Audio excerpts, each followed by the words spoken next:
Good morning, students.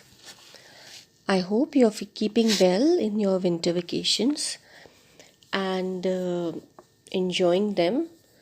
And in today's session, we are going to go back to the memory lane long time back. We are going to read about a very famous scientist whose name was Isaac Newton.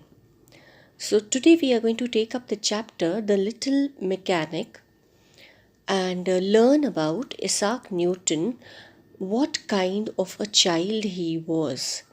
So, that big scientist, that famous scientist, when he was a child of your age, what kind of a child he was. So, we're going to learn about his childhood today. So, let us be ready. I hope you people have your book ready with you. So, open your chapter, The Little Mechanic, and let us begin with the first paragraph.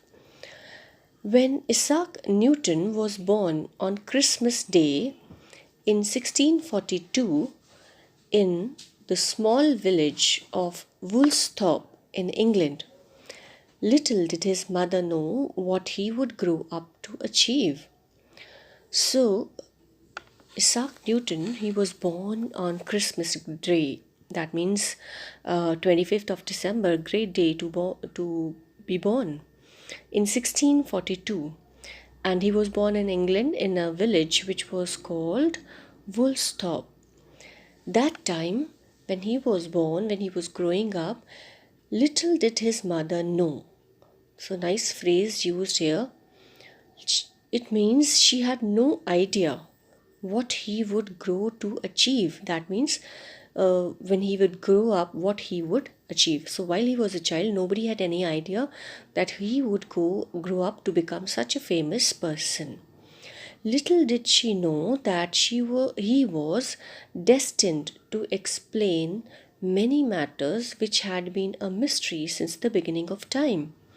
So, that time his mother had no idea that Isaac Newton, that little boy, he was destined. Destined means he was fated. He was supposed to, he was born for that.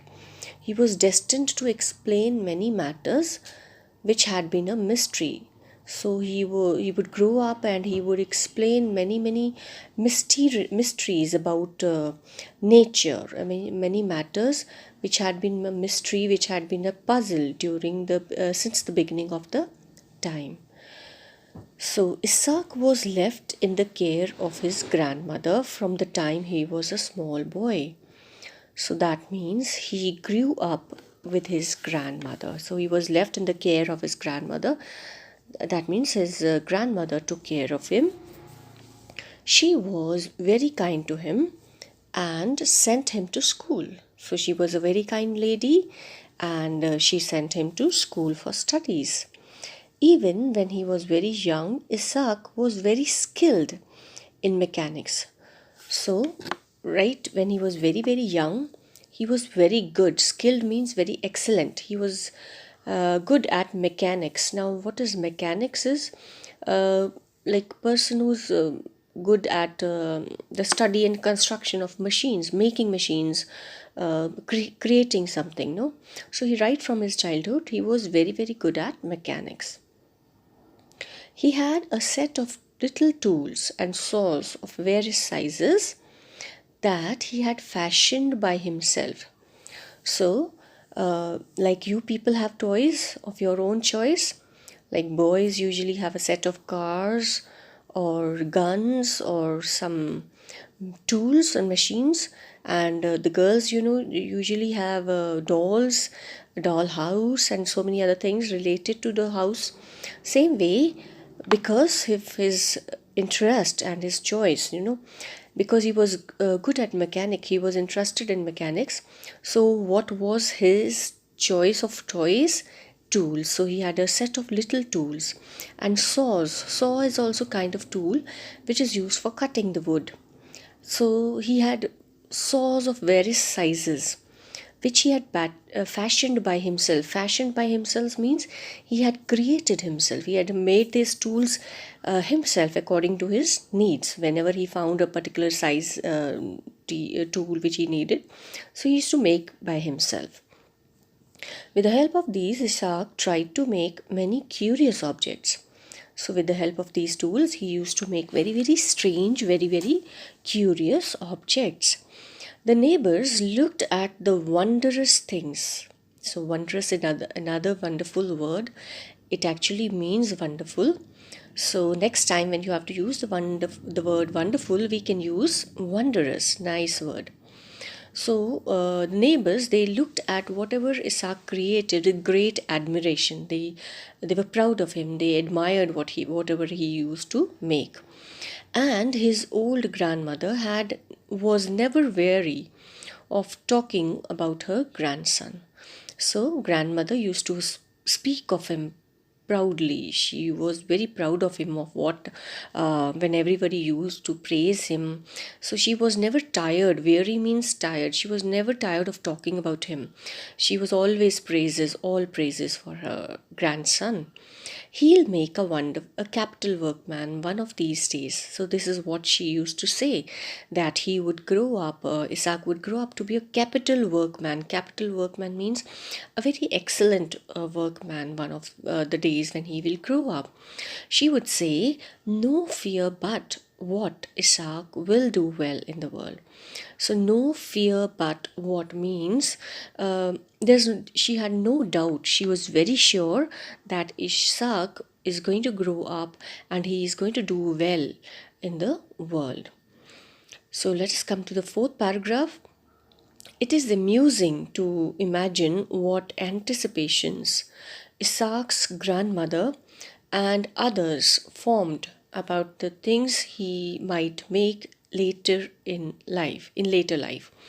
So when we'll read about the anticipations what others and Isaac's grandmother had about him.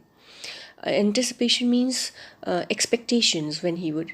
So what his grandmother expected him when he would grow up, and what others expected him to be when he will what he would grow up to be. So we are going to be amused. We are going to be it is very interesting. All of them, they had very interesting anticipations about Isaac. Some of them perhaps thought he would make beautiful furniture and sell it to rich people. So, first anticipation which the people had about him was that when he would grow up, he would make beautiful furniture, because he was very good at mechanics. He was interested in tools and saws and all those things. So they thought that when he would grow up, he would make beautiful furniture and sell it to rich people. Others thought that young Isaac would. Let us turn the page now. What the others thought was that he would become an architect. So another anticipation, first one was furniture, and the second one was that he would become an architect, obviously because he was interested in mechanics and tools and all those things, and would build splendid mansions. Mansions are very, very big buildings, like bungalows and such things, and churches too, with tallest steeples that had ever been seen in England. So they expected that he would grow up to be a beautiful, wonderful architect, and he would make splendid mansions. Mansions are big buildings, and splendid is wonderful, excellent. And of course he would make big, very large churches which would have tallest steeples. Steeples are the pointed towers which you see rising above a church. He would make the tallest of the steeples that had never been seen in England. So these were the two anticipations. First, the furniture. He would grow up and make furniture, and then he would grow up to be a wonderful architect.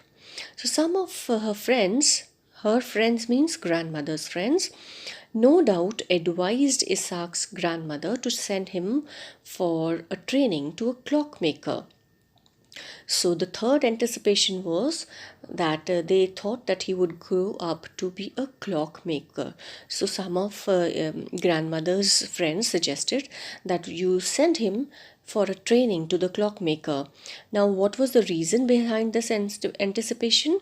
Because besides his mechanical skill, the boy seemed to have a taste for mathematics, which would be very useful to him in clock making.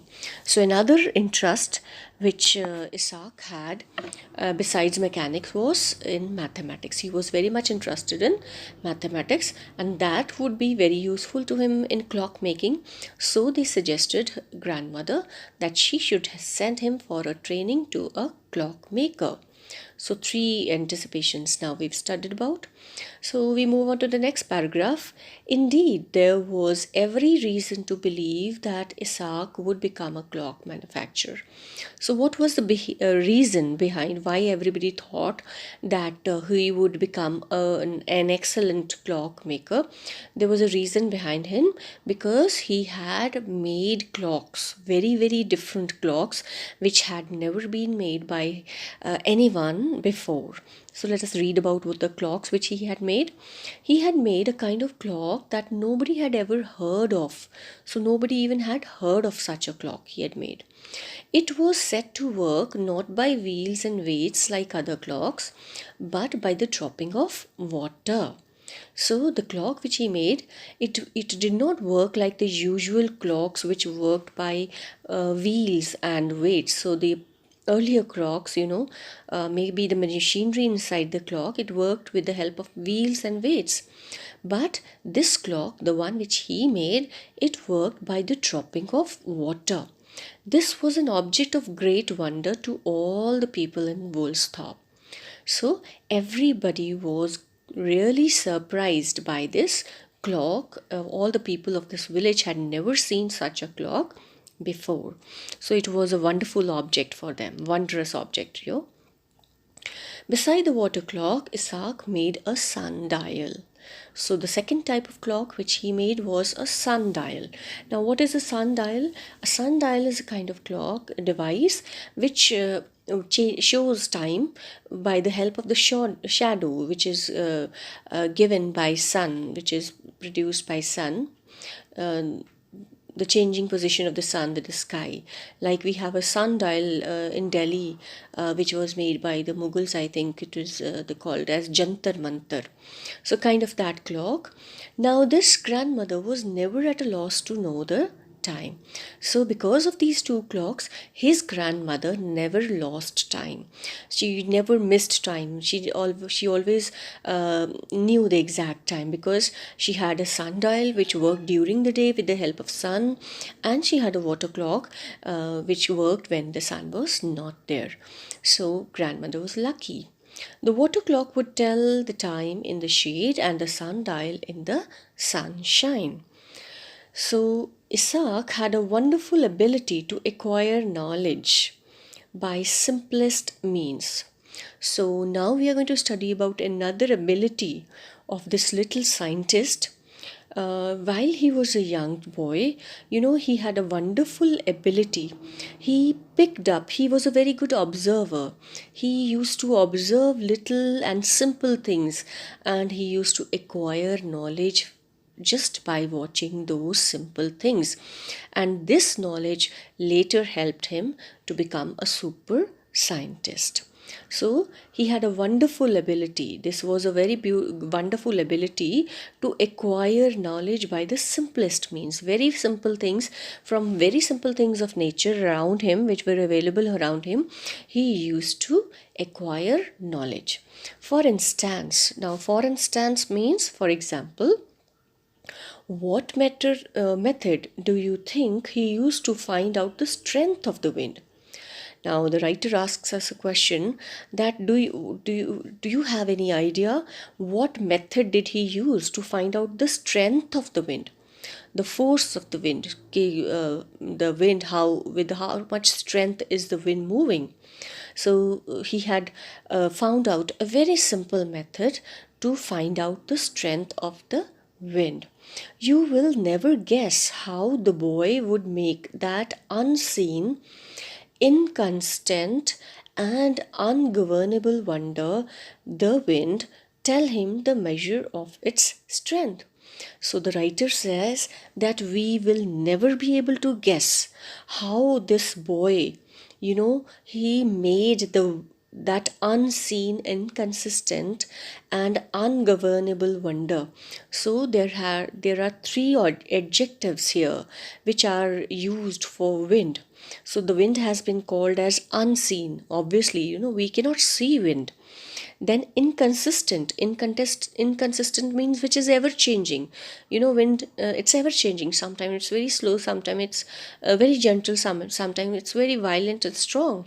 So inconsistent. And ungovernable wonder. So ungovernable wonder means which cannot be governed, which cannot be like we cannot control it. No, nobody can govern wind. So the writer says that we can never guess how this little boy, he used the wind only to tell, he governed the wind, he used the wind to tell about its strength, how strong it is or it was at a particular time. So the wind tell him the measure of its strength. He used the wind only to tell its measure of its strength. Yet nothing can be simpler. And the method which he found out, that was simple, so simple that nothing can be simpler than that. He jumped. So let us now going to study the method which he used. How he found out the strength of the wind was, he jumped against the wind. So what he did was, he used to jump against the wind. Suppose the wind is blowing in east, so he used to jump from east to the west, in the opposite direction. So he jumped against the wind, and by the length of his jump, he would calculate the force. So by the length of his jump, so how far he was able to jump, by the length of that, he used to calculate the strength of the wind, कि wind कितनी जोर से चल रही है. And by the length of his jump, he would calculate the force of a gentle breeze, a brisk gale, or a tempest. So if the length was, very less, then it was a gentle breeze. If the length of his jump was a little more, then it was a brisk gale. Brisk gale means a little like a sort of strong wind. And if the length of, sorry, I'm speaking opposite. So if the length of his jump was like big, then that means the force was very less. That means it was a gentle breeze. And if he was able to jump a little less, then it was a brisk gale. And if the length of his jump was very less, then the strength of the wind was very strong, and he called it a tempest. Tempest is a violent storm. So this is see how beautiful, how simple method he had invented himself, just by imagining, just by thinking. So such was Isaac Newton while he was a child. Right from his childhood, he had that bent of mind. The best thing was that he thought about it, the things which were available around him. So thus, even in his boyish sport, Isak was continually searching out the secrets of nature. So even in his sports, boyish sports, बच्चों वाली खेल में भी he was obviously all the time, continually means he was continuously, regularly searching out the secrets of nature, finding out the secrets of nature. So he found out a secret of nature, that how strong was the wind. And such a simple method, no? Isn't it amazing? Or we can call it wondrous. So we move on to the paragraph 9 now. Not far from his grandmother's residence was a windmill which operated on a new plan. So where he lived with his grandmother, not very far away from her house, there used to be a windmill. And we all know what is a windmill, which works with the help of the strength of the wind, the force of the wind. And it operated on a new plan. It was based on the latest technology. Isak was in the habit of going there frequently and spending hours examining its various parts. And it was his regular habit. He used to go to that windmill, and he used to spend hours there examining its various part, observing its various part, just examining how it worked. No, while the mill was at rest, he examined its internal machinery. So when the windmill was stopped, it was not working. That time he used to examine its internal machinery, how it was built up, अंदर क्या क्या पुर्जे थे, कैसे काम करते थे. And when its broad sails were set in motion by the wind, he watched the process by which the millstones were made to revolve and crush the grain that was put into the hopper. So while the wind was moving, the sails of the wind were moving with the help of the wind. That time he watched what was the process, how it moved, and what was the process, how the millstones, the stones which were attached to that windmill, how they revolved and how they crushed the grain that was put into the hopper. Hopper is a sort of opening.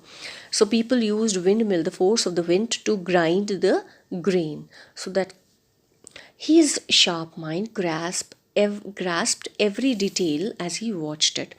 And he had a very sharp mind, and that observant mind, he took in every detail that was behind that working of that windmill. So let us move on to the paragraph 10. So after watching that windmill work, how after grasping every detail, the internal machinery, the process, how it worked, after gaining a thorough knowledge of its construction, thorough mean detailed knowledge, how it was made, how it was built, Isak built a model of the windmill. So he built a model of it, a small model. We all know what is a model. A model is a small version of a bigger project. No, we all make science models during your exhibitions and other projects. So similarly, after watching that windmill, he made a model of the windmill, and actually it was a working model. It worked same as the real windmill worked, and it also ground the grains when they were put into it. It wasn't very large, yet every part of the mill and its machinery was complete.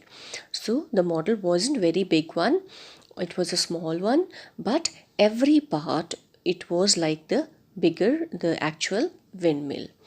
Its little sails were neatly made of linen. So the sails, the fans of this machine, the model, they were made of linen. Linen is a kind of very soft cotton cloth, and whirled round very swiftly when there was a wind. So whirled round means they moved round, they circled round very swiftly. Swiftly means fast. When there was wind. So whenever there was wind, even a puff of wind from Isak's mouth was enough to set the sails in motion. So it was a very small one, and they were made of very light cloth. So even a puff of wind from his mouth, so even when he made a puff of wind from his mouth, the sails of that model, they were set in motion. They started moving. And what was most fascinating, if a handful of wheat was put into the little hopper, it would soon be converted into snow white flour. And because it was exactly same as the windmill, it was a working model, so it also worked like that. So even if when a handful of wheat, some small amount of wheat was put into that hopper of that little model, it was converted into flour. Flour is the atta. Isak's playmates means friends. So Isak's playmates, they were enchanted with his new windmill. Enchanted means, they were fascinated. They were filled with great delight, great happiness. They were very happy to see this working model. They could not imagine that he could create such a thing. They thought that nothing so pretty and wonderful had ever been seen in this world.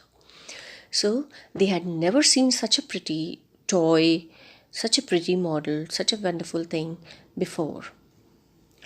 As Isak grew older, it was found that he had far more important matters on his mind than the manufacture of toys like the little windmill.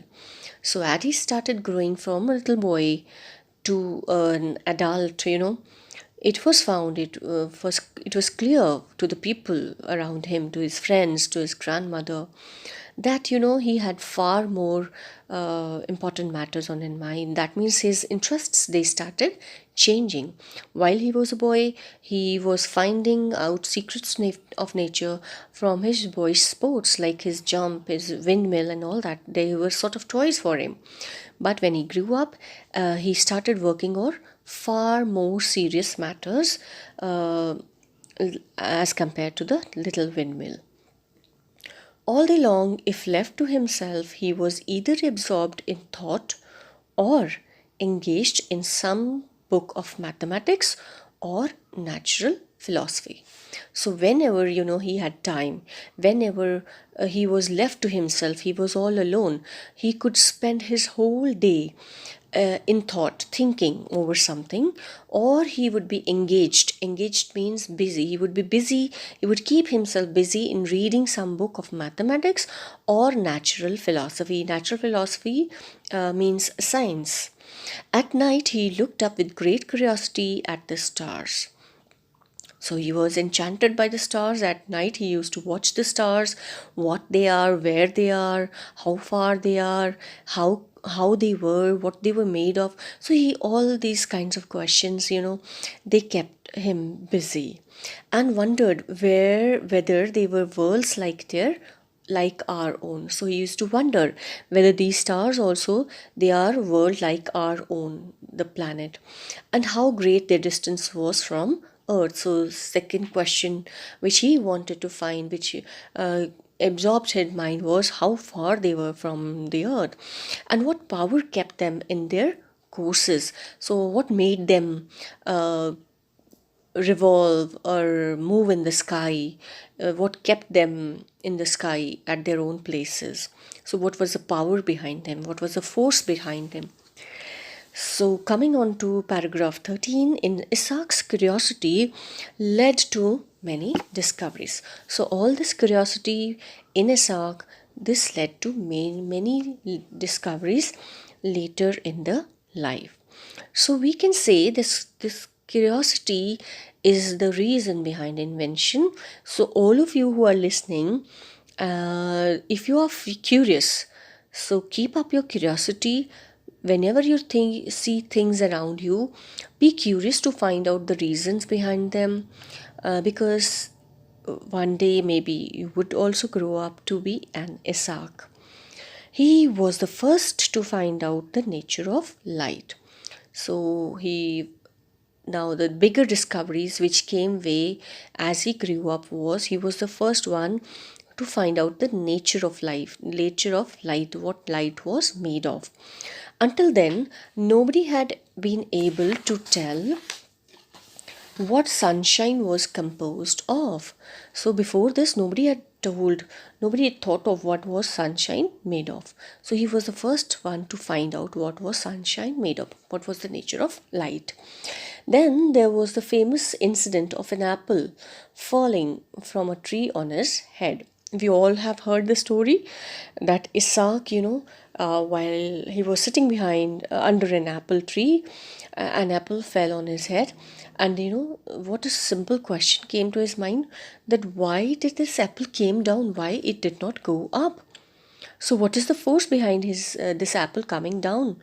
So this discovery led to one of the greatest discoveries was the force of gravitation. He was a one to find out the force which brought everything down when it was sent up.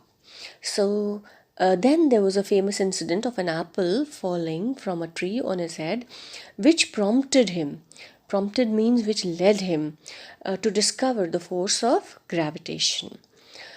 Once he got hold of this idea, he did not rest until he had searched out all the laws by which the planets are guided through the sky. So once he had discovered about this force of gravitation, he did not stop. One discovery led to the other one led to the third one led to the fourth, and he did not stop till he had discovered everything about the planets, till he had discovered what was the force which kept the planets in the sky and which guided the planets on their route around the sun. This he did as thoroughly as if he had gone up among the stars.